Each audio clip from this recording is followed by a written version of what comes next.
First off, the weird thing is, in the past, I've always mentioned, Geminis, you guys are constantly, you're constantly trying to find your true love, trying to find your calling. And it's this energy of the opposing twins inside you that makes it really difficult for you to feel 100% content. Okay. However, I feel like the side that wants stability has taken over, possibly, the past 5 years, the past 10 years. Everything you did was very security oriented. And then the other twin that wants more spontaneity, that wants to kind of like devil may care, let loose, let your hair down, has felt neglected. Okay, and then I feel like when you spend your life, trying to build up the nest egg, trying to get financially stable, trying to do everything that's expected of you, trying to fit into a mold, trying to, uphold a reputation, trying to maintain that relationship, trying to do everything that's expected of you, life becomes very, very monotonous. Life becomes like just a series of events that we go through, just going through the motions. And the other twin that really wants more fun, more opportunities, more excitement, I feel like he or she feels very, very suppressed. Okay. So that's the first message. And that basically means you have to find more opportunities to let the fun twin have some fun, to do something that will allow you to kind of embody both energies. Otherwise, there's inner conflict. And then when the inner conflict becomes so big, I feel like it's just, you at a point where you're like, I don't get to have any fun. And then you do something drastic. You drop all your responsibilities and just, head for the hills. And so aim for moderation is what I'm saying, I guess, in a very long-winded way. Aim for moderation, okay? Aim to let your hair down. Aim to, let the fun side, or do the fun things in life as well. Life doesn't have to be just about the daily grind and going through the motions. It should be fun. It should be inspiring. That's why we live it. It should stir your passion and try to moderate, okay? Work-life balance with personal life balance, okay? There is another message. Oh, wow. I'm not able to retain information. There is another message here. And what I feel is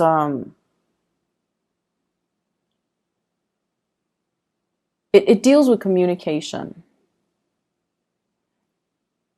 And I feel like, okay, it's coming back out.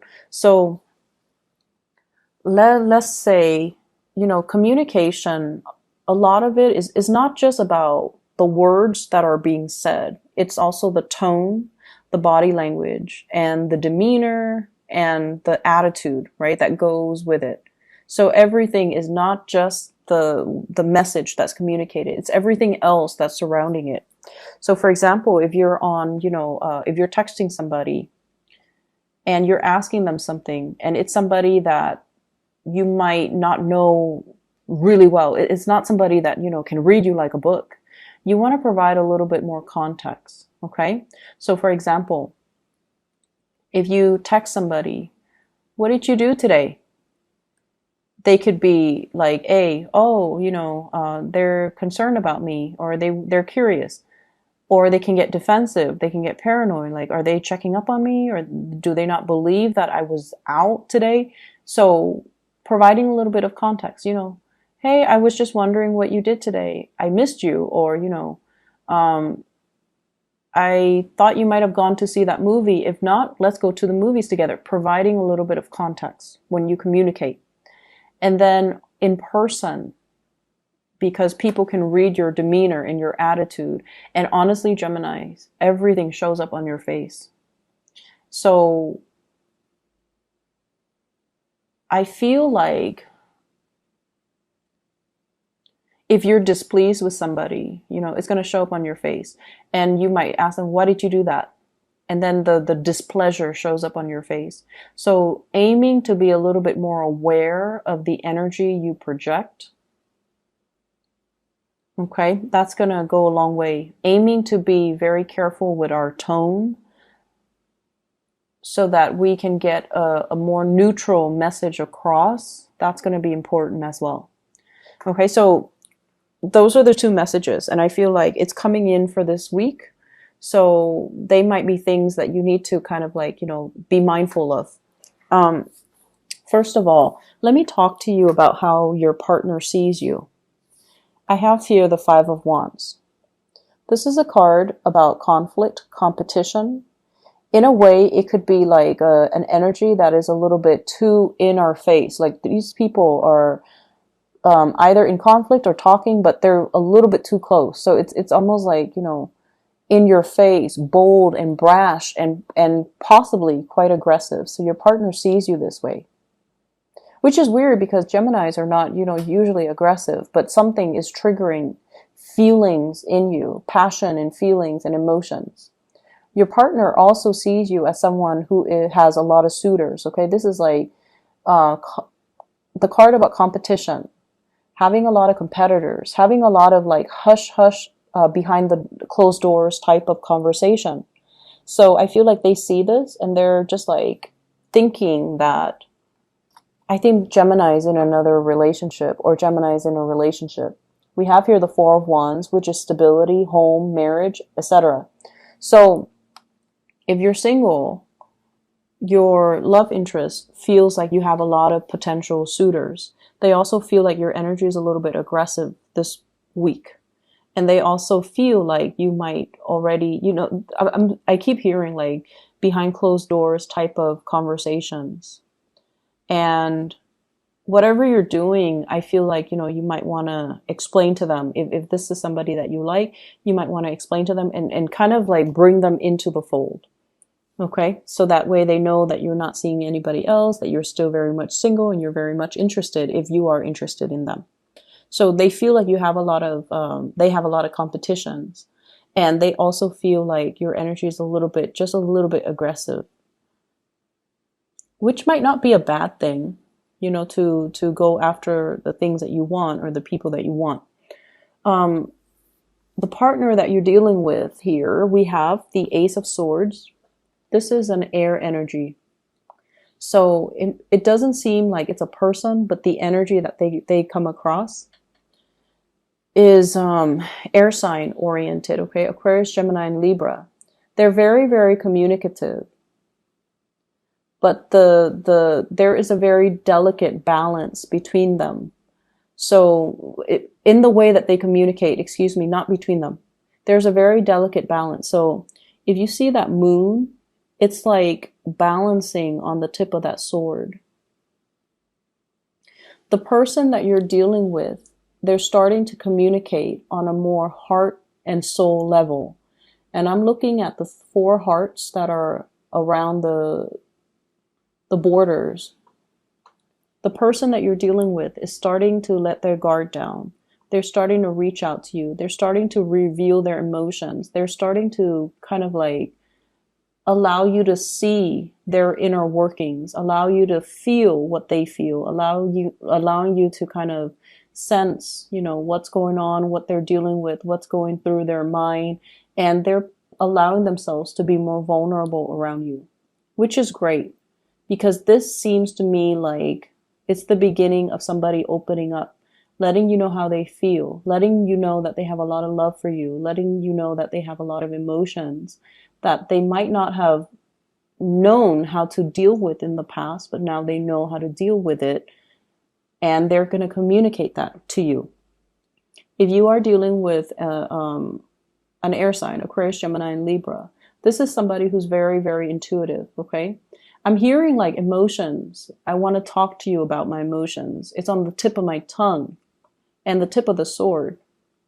But there still has a hesitation on their end because, once again, they feel like you have a lot of suitors. You might be in a relationship. So if you're not in a relationship, make it known, okay? They really do like you. How you feel about this person, we have here the Six of Pentacles. You're dealing with someone who's very, very kind. Very kind. This is a card of generosity. This is somebody that is very financially stable, very established. They have a really good heart. They have a really, really big heart. They care about the homeless. They care about children. They care about sick animals. They care about, the state of the world. They care about pollution. They care about plastic affecting, the marine life. They care about everybody and everything. And I feel like, they have a really, really good soul and a really good, generous heart. And they're not like the pentacle suit indicate, practical application. So not only do they sit there and sob and talk about, all the sea turtles that are injured, they get out there and get their hands dirty and they do things to alleviate these social problems. So you're dealing with someone who's just, not all talk, but they walk the walk. So you have somebody that you really admire, I feel. You like their generosity. They're almost like too good to be true. And I feel like they don't just talk about things. They walk the walk and they get out there and they get their hands dirty and they get things done. And so this is a really good person here. So what's going to happen between the two of you? You're going to rush towards this person. Okay, this Chariot card is about moving straight ahead.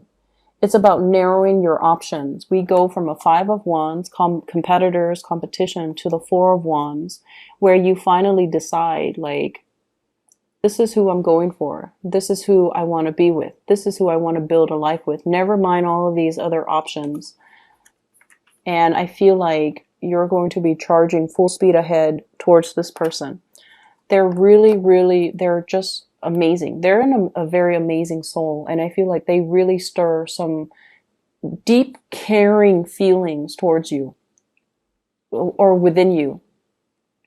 You know how when you meet someone who's really kind, who's just like genuinely very, very, like, just a good person and very kind, it makes you, like, that generosity is very contagious. It makes you want to do things to help them. It makes you want to do things to take care of them. It makes you want to, just like hold them in your arms and just cradle them. So I feel like this is the person that triggers these strange feelings that might not have been there, because all the people you've dealt with in your past, they were self-serving. This is the person who's very generous, and the generosity is very contagious. So I see you rushing forward, moving towards this person, which is great because there's definitely communication and breakthroughs, and they're waiting for you. They're waiting for you. In other areas of your life, what I have here is I have a relationship. Some of you might be in a marriage situation and you're thinking about jumping ship, okay? Scanning the horizon, scoping out to see new territories. What else is out there? Because something has proven to be a very, very big burden. Okay, this relationship is very heavy, is burdensome here with the Ten of Wands. I've been hanging on to it because of that's what's expected of me. Because of the security, because of the children, because I don't want to divide up my assets. I don't want to lose money. I don't want to rock the boat. But something in your life has proven to be a little bit burdensome. For some of you, this is work where more and more and more responsibilities are dumped upon you. And we have here the Four of Coins. You stay in it because of the financial stability. You stay in it. So once again, that other side of the twin, the one that roughs it out, the one that sticks around, the one that is very dependable. You do it because it's expected of you. You do it because, it's a gradual process, right? Like we get promoted and then we get more responsibilities. Then we get promoted and then we get responsibilities.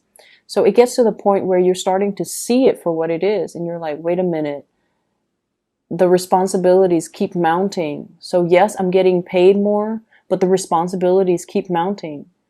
Is that, where is my quality of life? You know, is this the smart thing for me to keep doing? Keep getting promoted, but then keep losing out my free time. So I feel like you're reassessing some things. And I feel like it's in a work situation as well, where you're scanning the horizon. Somebody might be telling you, you know, about job opportunities. We have here the Ace of Swords, communication, about new opportunities that are available for you. So they're scanning the horizon. You're scanning the horizon. And this is internet-based type of research, okay, with the Hermit card. Looking around, looking for opportunities. And we have here the Tower. So this is sort of like realizing the truth, looking at a situation and trying to figure out, you know, I need to leave where I'm at because it's not entirely making me happy. It's not stable anymore. I feel like there are a lot of things coming into the picture for this week. A lot of responsibilities that are handed out to you.